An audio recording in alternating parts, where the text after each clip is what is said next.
அனைவரும் வாழ்க வளமுடன். புதிய ரேஷன் கார்டு எடுப்பவர்களுக்கு ரூபாய் 3000 பொங்கல் பரிசு கிடைக்குமா? யார் யாருக்கெல்லாம் கிடைக்கும் அப்படிங்கிறத இந்த வீடியோ பதிவில் பார்க்க போகிறோம். பார்க்குறதுக்கு முன்னாடி என்னுடைய சேனலை மறக்காமல் சப்ஸ்கிரைப் பண்ணுங்கள் மக்களே. நீங்கள் புதுசாக ரேஷன் கார்டு அப்ளை பண்ணியிருந்தால் உங்களுக்கு எத்தனை நாளில் கிடைக்கும் அப்படின்னு பார்த்தோன்னா 15 முதல் 45 நாட்களில் கிடச்சிரும்.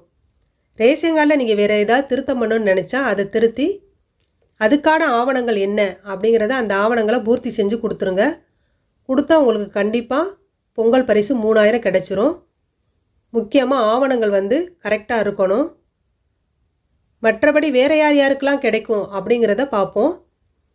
அதாவது அனைத்து அரிசி குடும்ப அட்டைதாரர்களுக்கு கிடைக்கும் மற்றும் தமிழர் மறுவாழ்வு முகாமில் வசிக்கும் குடும்பத்தினருக்கும் தமிழக அரசால் வழங்கப்படுகிறது. மேலும் இவற்றுடன் 1 கிலோ அரிசி, 1 கிலோ சர்க்கரை மற்றும் முழு கரும்பு போன்ற பரிசு தொகுப்பு கிடைக்க வாய்ப்பு இருக்கிறது. ஸோ உடனே அப்ளை பண்ணுங்கள்.